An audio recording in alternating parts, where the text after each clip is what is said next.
আসসালামু আলাইকুম, welcome to my channel দিন রাজ্যে ব্লগে আপনাদেরকে স্বাগতম। কেমন আছেন সবাই? নিশ্চয়ই ভালো আছেন। আমিও আপনাদের দোয়ায় আল্লাহর রহমতে খুব ভালো আছি। ঘুম থেকে উঠেই এখন বেডরুমটা গুছিয়ে নিয়েছি, আর তার সাথে আপনাদের সাথে একটা জিনিস শেয়ার করছি। গতকালকে আমার শাশুড়ি মা এনে এই নিম পাতার ডালটা দিয়েছেন, এটা ঘরে যে কোনো কোনায় রাখার জন্য। তো এখানে পানি দিয়ে একটা গাছ ছিল, তো সেখানে আমি এটাকে রেখে দিয়েছি। তো এটা রাখার মেন রিজন হলো যে এখন চারিদিকে কিন্তু হাম ছড়িয়ে পড়েছে, সেজন্য এটা রেখেছি যাতে কোনো ধরনের হামের বাতাস না আসে আমাদের ঘরে। তো এই দিকটাতে আবার আমার পাখিদেরকে একটু কলমি শাক দিয়ে দিলাম। তো আমার পাখিদের জন্য একটু কলমি শাক রেখেছি, 2 আটা 30 টাকা দিয়ে রেখেছি। ওদেরকে অনেক দিন ধরে কলমি শাক দেওয়া হয়নি। আর এই পাখিগুলো কিন্তু কলমি শাক, লাল শাক, তারপর ধনেপাতা, এগুলো কিন্তু ওদের খুব প্রিয় খাবার। তো ওদেরকে এখন সুন্দর করে ধুয়ে কেটে দিয়েছি আর পানিগুলো চেঞ্জ করে দিয়ে দিয়েছি। তো এখন ওরা এগুলো খাবে, আর এই আটাগুলো আবার আমি একটু বেছে তারপর আবার পলিথিনে ভরে রেখে দিব যাতে আবার খাওয়াতে পারি। তো এখানে আবার বসলাম একটু গ্যাস বিল লিখতে। তো যাদের গ্যাসের দায়িত্ব নিজেদের হাতে, যাদের নিজের গ্যাসের লাইন আছে, তাদের এই বইয়ের মাধ্যমেই কিন্তু গ্যাস বিল জমা দিতে হয়। আর যেহেতু আমার বকেয়া ছিল 2 মাসের, সেই জন্য আমি আর মোবাইল দিয়ে দিতে পারিনি। এখন শুনেছি মোবাইল অ্যাপের মাধ্যমে কিন্তু গ্যাস বিল দেওয়া যায়। তো সেক্ষেত্রে কিন্তু বকেয়া থাকা যাবে না, মাসেরটা মাসে দিতে হবে। তো এই মাসে কিন্তু আমার 2 মাসে দিয়ে দিলে আমার বকেয়া পরিশোধ হয়ে যাবে। তারপর আমি আবার মাসেরটা মাসে এখন থেকে মোবাইলে দিব। তো আপনাদের সাথে আমার গ্যাস বিল যে লিখছি সেটা শেয়ার করছি। আর লেখা দেখে প্লিজ সবাই হাসবেন না, আমার সবসময় লেখা সুন্দর না। এরকম করেই কিন্তু পড়ালেখা শেষ করে এসেছি। তো কাজ করতে করতে আপনাদের সাথে একটা লাইক চেয়ে নিচ্ছি। আপনারা যে যেখান থেকে আমার এই ভিডিওটি দেখছেন, প্লিজ একটি লাইক দিয়ে দেখবেন। আর আপনাদের কাছে অনুরোধ থাকবে পুরোটা ভিডিও ওয়াচ করবেন প্লিজ। তো অনেক আপুরাই বলছেন এখানে অ্যাভারেজ ভিউটা দেখা যায়, কিন্তু আমি কেন যেন এই অ্যাভারেজ ভিউটার পক্ষে নয়। কারণ আমাদের অনেক নিজেরার মানুষই আছে, ইউটিউব জগতের মানুষদের কথা বাদই দিলাম, অনেকে কিন্তু নিজেরা মানুষ আছে যারা কিন্তু ফুল ওয়াচ করেন। তো তারা যদি ফুল ওয়াচ করে থাকেন তাহলে সেটা কেন ফুল ওয়াচ টাইমটা আসে না, সেই ক্ষেত্রে কিন্তু আমি যুক্তি রাখছি। তো সেটা তো নিশ্চয়ই দেখানোর কথা ছিল, বা আপনি বললো অন্য আরেকটি ফোন দিয়ে পুরো ওয়াচ করে দিলেন, কিন্তু ততটুক ভিডিওর কিন্তু ওয়াচ টাইমটা আসে না।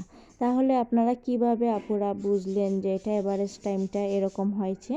তো আমার আসলে জানা নেই সেই ব্যাপারে। তো আপনাদের কাছে আমার কোয়েকশন থাকলো, কোনো আপুরা যদি বুঝিয়ে দিতে পারেন তাহলে আমার জন্য ভালো হবে। তো গ্যাস বিল দিয়ে আসলাম আর কিছু বাজার করে নিয়ে আসলাম। এখানে মেয়ের জন্য কিছু প্যাম্পাস এনেছি। তো এখানে 16 পিস করে, 2টা প্যাকেটে 32 পিস, আর এক্সট্রা একটা দিয়েছে, মানে 33 পিসের একটা প্যাম্পাস সেট এনেছি 2টা। আর এইদিকে কিছু বাথরুমের বাজার এনেছি। এগুলো তো আর প্রত্যেকবারই আপনাদের সাথে শেয়ার করি, একান্তই এগুলো শুধুমাত্র আমার বাথরুমের বাজার। এইখানেই কিন্তু 850 টাকার বাজার। তো এত দাম জিনিসপত্র বেড়েছে কি বলবো আপুরা। তো এই বাথরুমের বাজারের জন্য শুধুমাত্র 1000 টাকা নিয়েছিলাম। তো এখান থেকে দেখুন মাত্র 100 কত টাকা, 150 টাকার মতো আমার ফেরত এসেছে। আর সবগুলো টাকা কিন্তু লেগে গিয়েছে এখানের ভিতরে। তো কয়টা জিনিস দেখুন, শুধুমাত্র ছোট ছোট করে জিনিস এনেছি, তারপরও এত দাম নিল। তো আসলে এখন আমাদের দৈনন্দিন জীবনে দ্রব্যমূল্যের দাম অনেক বেশি, যার কারণে অনেক পরিবারই কিন্তু এখন চলাফেরা করতে অনেক কষ্ট হয়ে যাচ্ছে। আর তার সাথে কিছু আমার কবুতর আর পাখির খাবার নিয়ে আসলাম। এই যে ধান নিয়ে এসেছি আমার কবুতরগুলোর জন্য। তো কয়েকদিন ধরে কবুতরগুলোকে ধান খাওয়ানো হচ্ছিল না, তাই অল্প কিছু ধান নিয়ে আসলাম।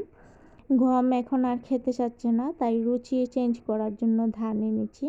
আর এই দিকটাতে আমার পাখির জন্য খাবার এনেছি, এই এতটুকু 1 কেজি খাবার।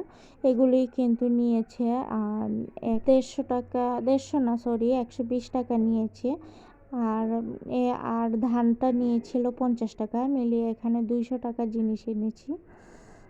আর এখন মশারি ভিজিয়ে দিয়ে গিয়েছিলাম, তো মশারিটা ধুয়ে একটু মেলে দিয়েছি। অর্ধেক রোদ চলেই গিয়েছে, যেহেতু আমাদের বাড়িতে অনেক বেশি গাছপালা, বড় বড় গাছের ডালা, সেজন্য কিন্তু আমাদের উঠোন থেকে রোদটা খুব তাড়াতাড়ি চলে যায়। আর সেই জন্যই মূলত আমার বাড়িতে তেমন বেশি মানে সবজির বা ফুলের গাছগুলো হতে চায় না, কারণ সবজির গাছগুলোতে পর্যাপ্ত রোদের দরকার। তো আমাদের এখানে বড় বড় ডালার কারণে রোদটা পর্যাপ্ত লাগে না, সে কারণে কিন্তু গাছগুলো হতে চায় না। কিন্তু আবার আমার আব্বার বাসায় আব্বা খুব বেশি কিন্তু রোদ বুঝেন, যেখানে রোদে গাছটা লাগান সেখানেই কিন্তু ফল ভালো হয়। উনি খুব বুঝে শুনে গাছ লাগান। তো যে বারান্দায় ছিল বেশি রোদ পড়ে, সেই বারান্দাতেই উনি নাগামরিচের গাছ লাগিয়েছিলেন। মাশাআল্লাহ, এত নাগা এসেছে। যেহেতু আমার আম্মা আব্বারা এত নাগা খেতে পারেন না, তাই আমি নিয়ে আসি বেশিরভাগই বাসায়। তো আমার আবার শ্বশুরবাড়ির মানুষ সবাই কিন্তু নাগা খুব বেশি পছন্দ করে। তো সেদিন যে আমি গিয়েছিলাম আর আমার কিছু মেহমান গিয়েছিল, ওনারা সবাই নাগা পেড়ে নিয়ে এসেছিলেন। তো এই তো এখন আবার আমি এখানে কামিজটা একটু ইস্ত্রি করে নিচ্ছি। এটা আমি একটা আপার কামিজ অর্ডার পেয়েছিলাম, একটা 3 পিস সেট। তো এখানে আমি সুন্দর করে এটাকে একটু আয়রন করে দিচ্ছি, বানিয়ে দিয়েছিলাম ওনাকে। তো সুন্দর করে আয়রন করে তারপরে এটা ভেঙে পরে রেখে দিব। তো এটা সেলাই বা কাটিং কোনোটাই আপনাদের সাথে শেয়ার করিনি, কারণ আগে আমি অলরেডি কিছু কামিজ সালোয়ারে শেয়ার করেছিলাম। তো আজ এই পর্যন্ত, সবাই ভালো থাকবেন, আল্লাহ হাফেজ।